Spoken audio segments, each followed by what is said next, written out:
Assalamualaikum warahmatullahi wabarakatuh. Di sini kami dari kelompok 7 akan mempresentasikan materi terkait perencanaan sistem informasi.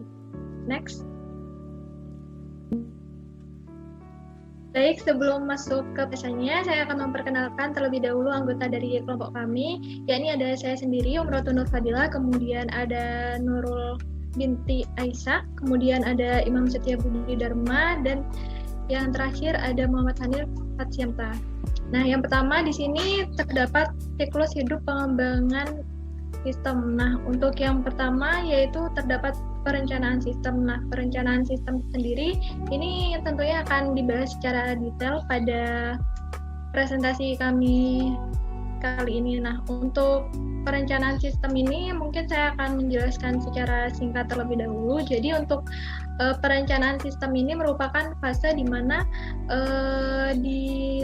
direncanakannya atau dibuatnya laporan atau list terkait sumber daya apa saja, kemudian dana apa saja yang dibutuhkan untuk melakukan atau mengembangkan suatu sistem. Nah, di fase ini juga suatu sistem atau sistem-sistem yang akan direncanakan itu juga dipertimbangkan atas kelayakannya, apakah sistem yang akan dikembangkan itu akan mendatangkan keuntungan terhadap perusahaan atau tidak. Juga sistem-sistem yang rencananya akan dikembangkan itu juga dipertimbangkan apakah sistem tersebut apabila dikembangkan itu memang layak, yang mana bisa memberikan manfaat baik bagi perusahaan maupun bagi penggunanya. Kemudian yang tahap selanjutnya yakni ada analisis sistem. Nah, pada fase analisis sistem ini dilakukan suatu penilaian atau identifikasi dan evaluasi komponen terkait pengembangan sistem itu sendiri, baik berupa definisi masalah, tujuan, kebutuhan, dan prioritas serta kendala-kendala dari sistem. Ditambah pula dilakukannya yang namanya identifikasi terhadap biaya, keuntungan, dan estimasi jadwal untuk solusi yang berpotensi ke depannya. Nah, untuk fase analisis sistem ini, profesional sistem juga melakukan yang namanya wawancara kepada calon pemakai atau pengguna sistem, dan yang mana pemakai yang bersangkutan ini nantinya mencari penyelesaian masalah dan menentukan apa saja atau bagaimana kebutuhan dari pemakainya tersebut dari hasil wawancaranya. Nah, dari wawancara yang dilakukan, kemudian dari kegiatan-kegiatan yang dilakukan pada fase ini, nantinya akan ditemukan atau dihasilkan yang namanya laporan, yang mana laporan ini berisikan penemuan-penemuan atau rekomendasi, yang mana apabila laporan tersebut disetujui, tim proyek sistem ini nantinya akan siap atau diperbolehkan untuk memulai fase berikutnya, yakni fase perancangan sistem secara umum. Nah, tapi apabila laporan tersebut itu tidak disetujui, maka tim proyek sistem ini harus menjalankan analisis tambahan sampai semua peserta itu setuju terhadap laporannya. Kemudian untuk fase selanjutnya yakni fase desain sistem secara umum. Nah, untuk fase yang ketiga ini biasanya pada fase ini itu dilakukan suatu penggambaran atau sketsa bagaimana suatu sistem itu dibentuk. Jadi pada fase ini juga dilakukan penggambaran terkait alternatif dari perancangan konseptual itu sendiri dari pandangan pemakai tentunya. Nah, alternatif ini merupakan perluasan dari kebutuhan pemakai, yang mana alternatif ini nantinya memungkinkan manajer atau pemakai untuk memilih rancangan mana yang merupakan rancangan terbaik yang cocok untuk kebutuhan mereka. Nah, biasanya sketsa atau tampilan yang dibuat pada fase ini itu diharapkan merupakan sketsa yang nantinya akan diimplementasikan pada sistem setelah dibentuknya. Jadi merupakan sketsa bagaimana sistem itu terlihat saat selesai dibentuk, seperti itu. biasanya sketsanya itu bisa dilakukan pada kertas maupun pada media berupa komputer. Nah, untuk perancangan sistem secara umum ini biasanya menerangkan hal-hal yang secara luas. Nah, seperti namanya biasanya penjelasan terkait output, input, kemudian proses, database, dan teknologi apa yang akan dirancang. Nah, informasi-informasi seperti itu mungkin hanya informasi secara umum, tidak terlalu spesifik yang akan dipaparkan pada fase ini. Nah, untuk fase selanjutnya yaitu fase evaluasi dan seleksi sistem. Nah, untuk fase yang keempat ini dilakukan penilaian terhadap kualitas sistem serta biaya atau keuntungan dari perancangan sistem itu sendiri, yang mana penilaian ini dilakukan dari hasil laporan pada sebelumnya. Kemudian untuk fase selanjutnya yakni desain sistem secara terinci. Nah, pada fase ini itu merupakan fase lanjutan dari desain sistem secara umum, yang mana pada desain sistem secara terinci atau khusus ini semua komponen itu dirancang dan dijelaskan secara detail atau lebih detail dari fase sebelumnya. Nah, untuk seperti perancangan output atau layoutnya itu dirancang untuk semua layar atau form tertentu seperti itu, atau laporan-laporan yang akan dicetak itu biasanya akan dijelaskan secara detail pada fase ini. Nah, kemudian pada fase ini biasanya hasil atau gambaran yang dihasilkan itu nantinya akan dijadikan suatu buku pedoman yang mana isinya pasti lebih lengkap untuk merancang atau membuat kode dan menguji sistem, instalasi peralatan, pelatihan, dan tugas-tugas implementasi lainnya dari sistem yang akan dirancang. Nah, untuk yang terakhir yaitu fase implementasi atau penerapan dari sistem. Nah, dari fase implementasi ini sendiri, itu berarti di fase ini itu sistem yang dirancang itu sudah siap untuk dibuat atau diinstalasi, yang mana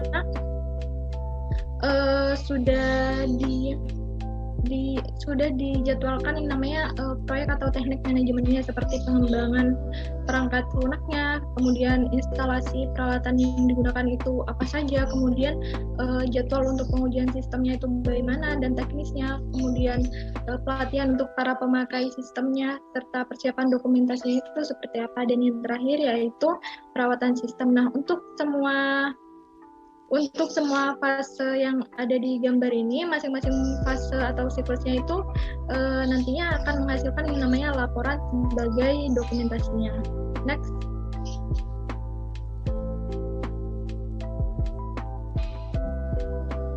Nah, sekarang kita memasuki pokok bahasan, yaitu tentang perencanaan sistem. Nah, perencanaan sistem sendiri itu pengertiannya adalah proses membuat sebuah laporan perencanaan sistem yang menggunakan sumber informasi yang berhubungan dan mendukung tujuan bisnis dan operasi organisasi. Nah, perencanaan sistem ini sendiri tentunya berhubungan dengan perencanaan bisnis, yang mana dalam menentukan sistem apa yang akan kita rencanakan, maksudnya yang akan kita lanjutkan ke fase berikutnya seperti yang saya jelaskan tadi. Nah, itu tentunya terdapat pertimbangan-pertimbangan seperti pertimbangan dari apakah sistem yang akan kita rancang itu memiliki tujuan yang bermanfaat bagi penggunanya maupun bagi perusahaan, yang mana biasanya manfaatnya itu bisa mengefektifkan kegiatan-kegiatan di perusahaan itu, baik dapat meningkatkan produktivitas dari pekerjanya maupun dapat mengurangi biaya-biaya dari atau dapat memangkas biaya-biaya yang biasanya dikeluarkan perusahaan pada setiap kegiatannya. Nah, perencanaan sistem ini menyangkut estimasi dari kebutuhan fisik, tenaga kerja, dan dana yang dibutuhkan untuk mendukung pengembangan sistem serta operasinya. Jadi untuk estimasi apa saja yang dibutuhkan untuk merancang atau mengembangkan sistem ini itu tentunya diestimasikan terlebih dahulu atau diperhitungkan terlebih dahulu pada fase perencanaan sistem ini. Next.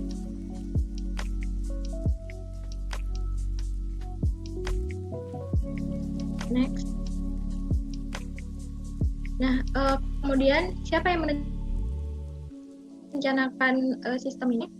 Nah, menurut kebijakannya terkait pengembangan sistem informasi ini biasanya dilakukan oleh manajemen puncak, yang mana dikarenakan manajemen puncak itu menginginkan untuk meraih kesempatan yang yang tidak dapat diraih oleh sistem yang lama, atau karena sistem yang lama masih mempunyai kelemahan-kelemahan yang perlu diperbaiki, misalkan meningkatkan produktivitas, efektivitas, dan pelayanan. Jadi biasanya memang benar adanya perancangan sistem itu biasanya untuk menciptakan suatu sistem baru yang mana dapat mengefektifkan atau meningkatkan produktivitas dari perusahaan itu sendiri, sehingga memang dapat memberikan keuntungan yang lebih besar dibandingkan perusahaan menggunakan sistem yang lama seperti itu. Nah, biasanya yang dimaksud manajemen puncak di sini itu biasanya seperti CIO, CEO, CFO, dan eksekutif senior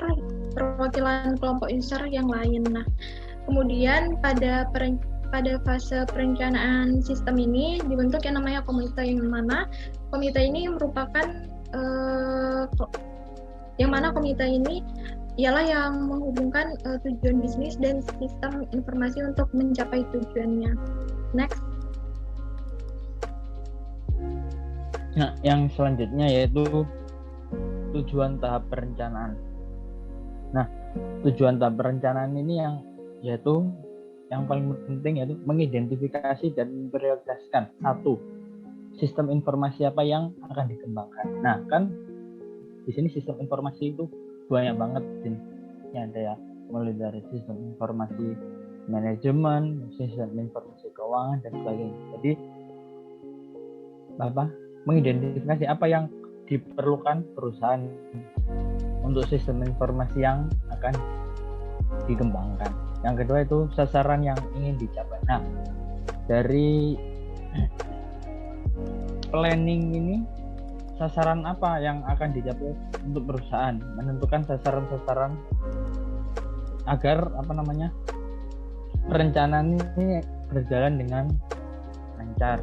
Yang ketiga yaitu memprioritaskan jangka waktu pelaksanaan. Nah, ini penting karena agar perusahaan dapat memaksimalkan pelaksanaan dari perencanaan ini agar secepatnya dapat dieksekusi. Yang keempat yaitu mengidentifikasi dan memprioritaskan dana yang tersedia. Nah, ini sangat penting karena dana yang digunakan perusahaan untuk planning sistem informasi ini berpengaruh besar ya, karena tanpa dana yang sepadan juga mungkin nanti sistem informasi yang akan dikembangkan juga kurang maksimal. Dan siapa yang melaksanakan di sini? Biasanya perencanaan ini akan dilaksanakan oleh staf perencanaan sistem atau planning staff, dan juga dari Departemen Pengembangan Sistem atau System Development Department. Next.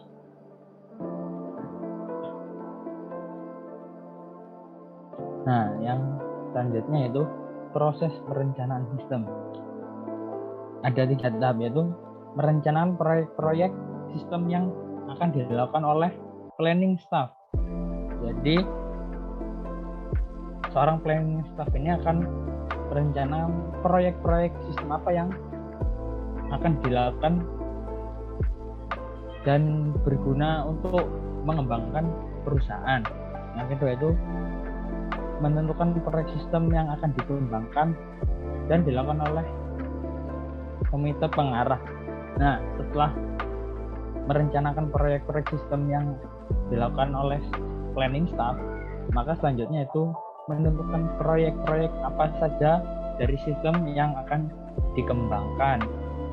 yang selanjutnya itu menentukan proyek sistem yang akan dikembangkan oleh analis sistem. Nah, setelah menentukan proyek sistem apa aja yang perlu dikembangkan, selanjutnya proyek sistem tersebut akan dikembangkan oleh analis sistem.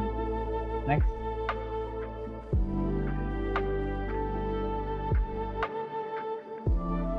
Nah, yang ini yaitu selanjutnya ada tahapan proses dari perencanaan sistem. Ada 3 tahapan.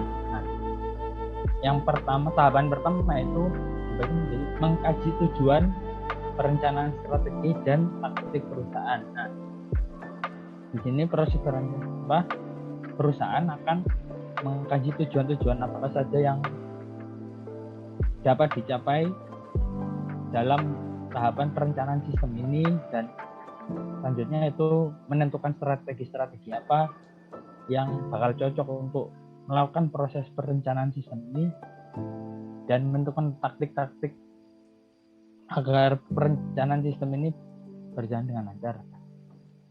Yang selanjutnya itu mengidentifikasi proyek sistem. Nah, seperti yang dijelaskan sebelumnya, itu mengidentifikasi proyek sistem apa yang akan digunakan agar perusahaan dapat semakin berkembang.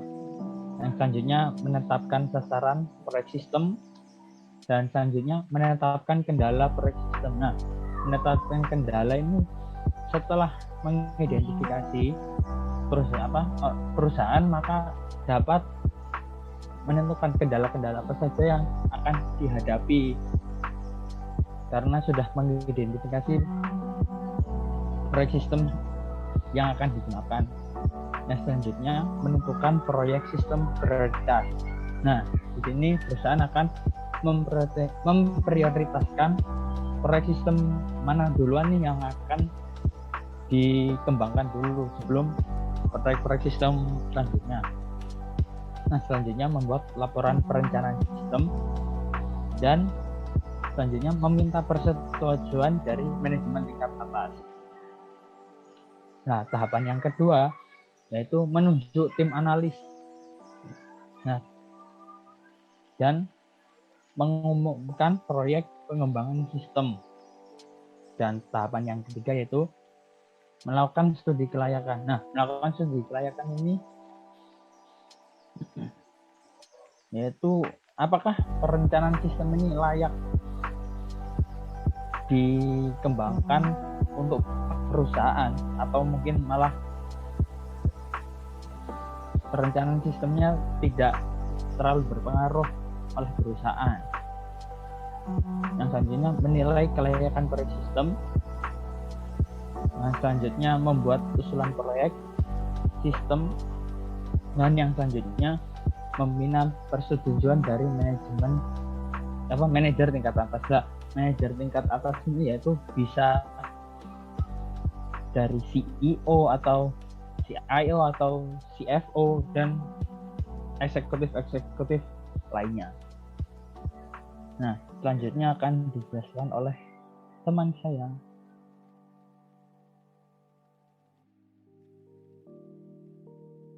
Selanjutnya, proses perencanaan sistem tahapan pertama. Yang pertama itu menetapkan tujuan, strategi, taktik perusahaan. Nah, perencanaan sistem informasi ini harus disesuaikan dengan tujuan organisasi. Jika organisasi bertujuan in-profit, maka sistem informasi yang dikembangkan harus mendukung pencapaian itu dengan mempercepat proses transaksi, meningkatkan kepuasan pelanggan, meningkatkan proses pengendalian, dan sebagainya. Organisasi bisnis yang bertujuan untuk mendapatkan laba, maka perencanaan sistem harus mendukung untuk meningkatkan laba. Berbeda dengan organisasi sosial, untuk mencapai tujuan, perusahaan merencanakan strategi dan taktik. Yang selanjutnya, tahapan selanjutnya mengenai identifikasi proyek. Tahap ini menetapkan ruang lingkup proyek dan subsistemnya. Ada kemungkinan proyek besar perlu didekomposisi menjadi aplikasi-aplikasi yang lebih kecil. Untuk identifikasi proyek ini ada sistem informasi pengendalian dan pemasaran, sistem informasi distribusi, sistem informasi produksi. Misalnya ya, untuk membangun sistem informasi untuk perguruan tinggi ini dapat dibagi menjadi proyek administrasi keuangan, proyek PMB, proyek administrasi akademik, proyek perpustakaan, proyek penelitian, proyek pengabdian masyarakat, dan lain sebagainya. Next slide.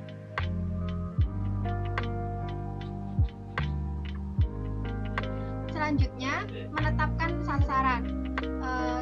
Sasaran ini adalah tujuan yang ingin dicapai oleh proyek sistem dan biasanya dinyatakan dalam pernyataan yang terukur dan bersifat kuantitatif.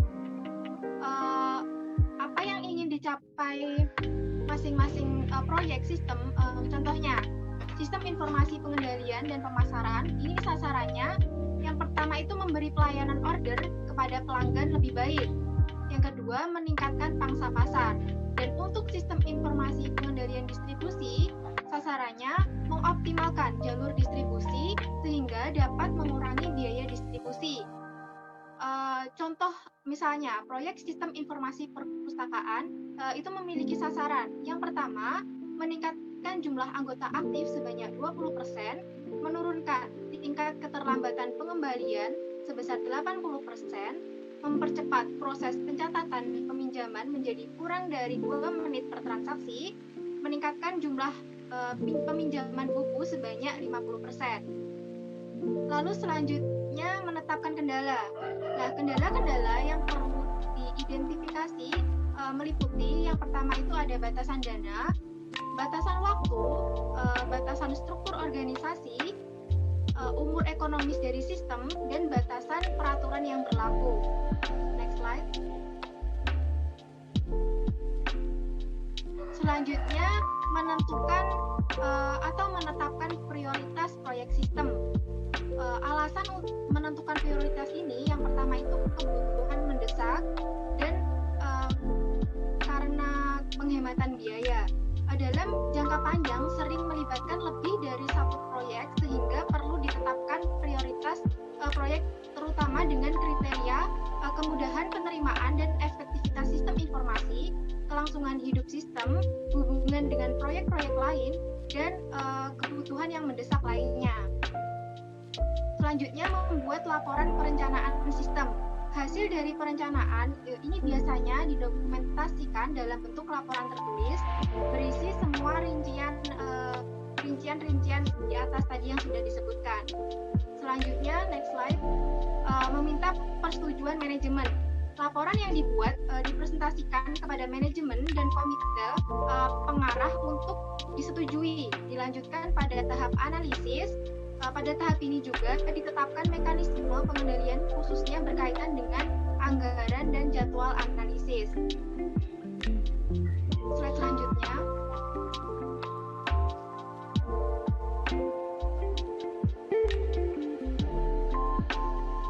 Slide selanjutnya adalah tahapan kedua dari perencanaan sistem informasi. Tahap kedua ini mempersiapkan proyek-proyek sistem yang akan dikembangkan yang dilakukan oleh komite pengarah. Yang pertama itu menunjuk tim analisis dan mengumumkan proyek pengembangan sistem. Next slide akan dijelaskan oleh rekan saya.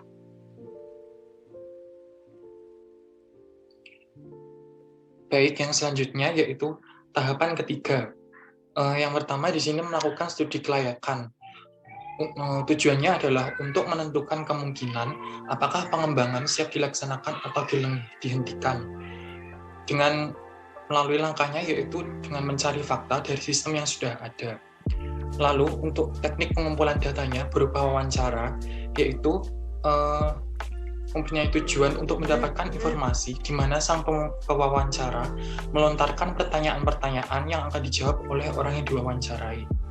Lalu yang kedua yaitu observasi, yaitu metode atau cara-cara untuk menganalisis dan mengadakan pencatatan secara sistematis mengenai tingkah laku dengan melihat atau mengamati narasumber yang akan diwawancara. Lalu selanjutnya yaitu kuesioner. Kuesioner di sini berupa pengumpulan data atau informasi yang dioperasionalisasikan ke dalam bentuk item atau pertanyaan. Tujuannya yaitu untuk memperbaiki bagian-bagian yang dianggap kurang tepat untuk diterapkan dalam pengambilan data terhadap responden. Yang menjadi dasar pembatasan menentukan variabel-variabel tersebut adalah harus dapat dimengerti dan dirasakan manfaatnya. Yang selanjutnya yaitu sampling, dengan melihat sebagian dari seluruh sistem. Next yaitu tahapan ketiga. Di sini data yang dikumpulkan berupa organisasi dari sistem informasi tersebut, lalu personil dari organisasi, dan prosedur kerja mengenai tahapan dan langkah-langkah yang akan dikerjakan dan lingkungan kerja dari sistem informasi tersebut. Lalu yang selanjutnya, analisa kelayakan sistem. Di sini terbagi menjadi dua, yaitu nilai sistem dapat diukur dengan TELOS, yaitu feasibility factors. TELOS yaitu terdiri dari technical, economic, legal, operasional, dan schedule. Dari technical sendiri yaitu berupa sistem yang diusulkan yang dapat dikembangkan dan diimplementasikan menggunakan teknologi yang ada atau jika teknologi yang baru dibutuhkan. Yang selanjutnya yaitu economic, berupa dana tersedia untuk mendukung biaya yang diestimasikan dari sistem yang diusulkan. Lalu yang selanjutnya yaitu L, legal, apabila sistem yang dibuat terdapat masalah, maka kemampuan perusahaan dapat melepaskan kewajiban hukumnya. Lalu yang selanjutnya O, operasional, berupa prosedur yang ada dan kemampuan personal yang cukup untuk mengoperasikan sistem yang diusulkan atau perlu adanya tambahan prosedur dan kemampuan. Lalu yang selanjutnya S yaitu schedule, berupa sistem yang diusulkan harus beroperasi dalam kerangka waktu yang dapat diterima. Lalu yang selanjutnya yaitu PDM, strategic factors. Yang P-nya yaitu berupa productivity, yaitu pengukuran jumlah output yang dihasilkan input. Tujuannya yaitu untuk mengurangi biaya tambahan yang tidak bernilai. Dapat pula diukur dari rasio, seperti total biaya buruh per minggu dibagi dengan jumlah unit yang dihasilkan selama seminggu, atau jumlah input bahan dasar selama seminggu dibagi dengan jumlah bahan jadi yang dihasilkan selama seminggu. Yang selanjutnya yaitu D, differentiation, yaitu berupa pengukuran seberapa baik sebuah perusahaan dapat menawarkan hasil atau jasa yang berbeda sama sekali dengan perusahaan saingan. Diferensiasi dapat dicapai melalui kenaikan kualitas, variasi, penanganan, pelayanan yang lebih cepat, biaya rendah dan harga yang lebih terjangkau. Yang selanjutnya yaitu M, management, berupa pengukuran seberapa baik sistem informasi menyediakan informasi untuk membantu manajer dalam perencanaan, pengontrolan, dan pengambilan keputusan. Tersedianya laporan tentang efisien produksi setiap harinya dibanding dengan setiap bulannya, atau pengubahan cetakan komputer ke gambaran graf yang berarti dapat memperbaiki faktor strategi manajemen.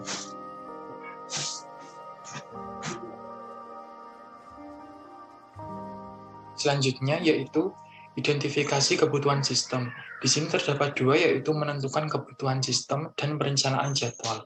Yang pertama, menentukan kebutuhan sistem, berupa menentukan kebutuhan software dan hardware, misalnya dalam menentukan kebutuhan jumlah komputer, flash disk, atau berupa jaringan untuk dalam kegiatan sistem informasi ini. Yang kedua yaitu menentukan SDM, bisa dimulai dengan menentukan job desk dan job deskripsinya, lalu memperinci biaya yang akan digunakan. Yang selanjutnya yaitu CPM, perencanaan jadwal. Perencanaan jadwal di sini terbagi menjadi dua, yaitu yang pertama CPM. CPM merupakan critical path method atau metode jalur krisis yang berupa model kegiatan proyek yang digambarkan dalam bentuk jaringan kegiatan. Kegiatan ini digambarkan sebagai titik pada jaringan dan peristiwa yang menandakan awal atau akhir dari kegiatan yang digambarkan sebagai busur atau garis antara titik. CPM ini bermanfaat untuk yang pertama mengidentifikasi setiap tugas yang diperlukan untuk menyelesaikan proyek dan pengaruh atau ketergantungan. Yang kedua, memperkirakan durasi setiap aktivitas proyek. Yang ketiga, menghitung jalur kritis berdasarkan durasi dan ketergantungannya untuk mengidentifikasi aktivitas kritis atau critical activities. Yang keempat, fokus pada perencanaan, penjadwalan, dan pengendalian aktivitas kritis. Yang kelima, menetapkan tonggak dan hasil proyeknya. Yang keenam, menetapkan keinginan sebenarnya dari para stakeholder terkait dengan tenggat waktu yang ditentukan. Langkah-langkah dalam perencanaan proyek pada metode CPM ini yaitu yang pertama, menentukan rincian kegiatan. Dari rincian kegiatan yang harus dilakukan dalam sebuah proyek, menambahkan informasi durasi dan identifikasi prasyarat kegiatan sebelumnya yang harus diselesaikan terlebih dahulu. Yang kedua, menentukan urutan kegiatan dan gambaran dalam bentuk jaringan. Beberapa kegiatan yang akan dimulai dengan sangat tergantung pada penyelesaian kegiatan lain. Relasi antara kegiatan ini harus didefinisikan dan digambarkan secara berurutan dalam bentuk titik dan busur. Yang ketiga, menyusun perkiraan waktu penyelesaian untuk masing-masing kegiatan. Waktu yang dibutuhkan untuk menyelesaikan setiap kegiatan dapat diestimasi dengan menggunakan pengalaman masa lalu atau memperkirakan dari para praktisi. CPM tidak memperhitungkan variasi waktu penyelesaian, sehingga hanya satu perkiraan yang akan digunakan untuk memperkirakan waktu setiap kegiatan. Yang selanjutnya yaitu mengidentifikasi jalur kritis atau jalan terpanjang melalui jaringan. Jalur kritis adalah jalur yang memiliki durasi terpanjang melalui jaringan. Arti penting dari jalur kritis yaitu, jika kegiatan yang terletak pada jalur kritis tersebut tertunda, maka waktu penyelesaian proyek secara keseluruhan otomatis juga akan tertunda. Pada selain jalur kritis, akan ditemui waktu longgar atau waktu toleransi, yaitu sejumlah waktu sebuah kegiatan dapat ditunda tanpa menunda penyelesaian proyek secara keseluruhan. Langkah yang terakhir yaitu update diagram CPM. Pada saat proyek berlangsung, waktu penyelesaian kegiatan dapat diperbarui sesuai dengan diperolehnya informasi dan asumsi baru. Sebuah jalur kritis baru mungkin akan muncul dan perubahan bentuk jaringan akan sangat mungkin dilakukan. Keterbatasan CPM yaitu digunakannya satu angka perkiraan waktu penyelesaian bagi setiap kegiatan. Jika memang dibutuhkan perencanaan proyek yang lebih kompleks, metode dengan 3 varian waktu perkiraan akan dapat menyelesaikan alternatif perkiraan dengan proyek yang lebih terbuka. Yang selanjutnya yaitu Gantt chart, yaitu suatu diagram barang yang dimanfaatkan untuk memberikan visualisasi suatu rencana proyek yang digunakan dari waktu ke waktu. Tampilan Gantt chart tersebut akan menunjukkan suatu tampilan yang sederhana. Selain itu, di dalamnya juga memvisualisasikan beberapa hal, yaitu tanggal dimulainya suatu proyek, berbagi tugas yang harus dikerjakan, anggota yang mengerjakan tugas, waktu dimulai dan diselesaikan tugas, lama waktu yang diperlukan, pengelompokan tugas antar anggota, dan tanggal diselesaikan proyek. Manfaat dari Gantt chart sendiri yaitu yang pertama, meningkatkan komunikasi dan keselarasan tim. Gantt chart terbukti dapat dijadikan sebagai suatu alat yang mampu memudahkan komunikasi antar tim. Yang kedua, menghindari penggunaan sumber daya yang berlebihan. Dengan memperhatikan tugas dan juga proses yang harus dilalui dengan Gantt chart, maka sebagai manajer dapat mengelola sumber daya secara maksimal, sehingga seorang manajer dapat mendistribusikan tugas dengan menyelaraskan berbagai sumber yang sesuai. Ketiga yaitu mengukur kemajuan proyek. Dapat memantau perkembangan proyek yang saat ini sedang dikerjakan. Apabila ternyata proyek yang sedang dikerjakan terlambat dari jadwal deadline, maka dapat dinilai dan juga memperkirakan strategi apa yang nantinya harus diubah. Manfaat yang selanjutnya yaitu manajemen waktu lebih baik. Gantt chart juga dapat membantu untuk mempunyai manajemen waktu yang lebih baik, karena Gantt chart dapat memudahkan dalam membuat suatu jadwal dan juga menentukan waktu yang cukup untuk setiap tugas.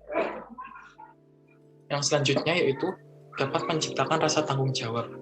Gantt chart berfungsi dalam menciptakan rasa tanggung jawab yang lebih tinggi di lingkungan pekerjaan. karena pihak manajer dan tim dapat melihat bagaimana suatu tugas dan target yang harus dicapai oleh setiap orang. Selain itu, pihak manajer juga dapat memantau siapa saja yang mampu memberikan performa terbaik dan dapat memberikan suatu penghargaan. Selanjutnya yaitu cara membuat Gantt chart. Yang pertama yaitu mengidentifikasi tujuan proyek. Hal ini diperlukan agar Gantt chart yang dibuat dapat memvisualisasikan proses kerja yang baik. Yang kedua, membuat daftar tugas dengan detail, yaitu dengan membagi berbagai proyek besar ke dalam suatu tugas dan subtugas untuk mencapai suatu tujuan akhir proyek.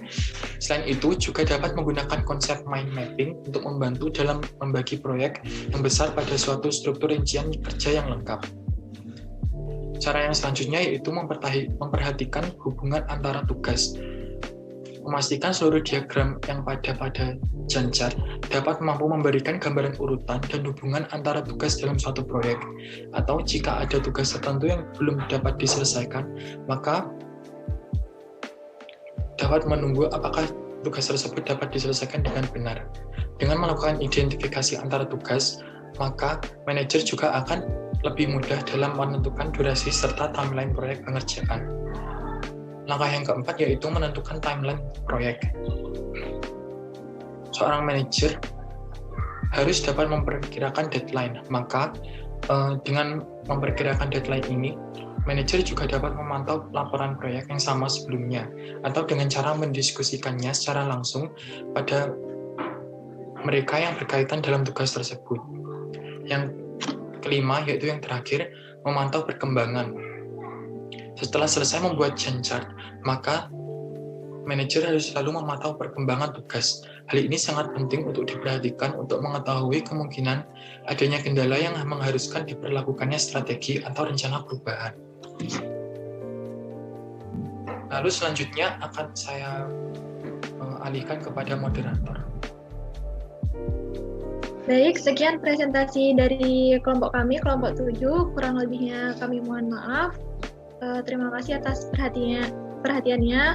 Wassalamualaikum warahmatullahi wabarakatuh.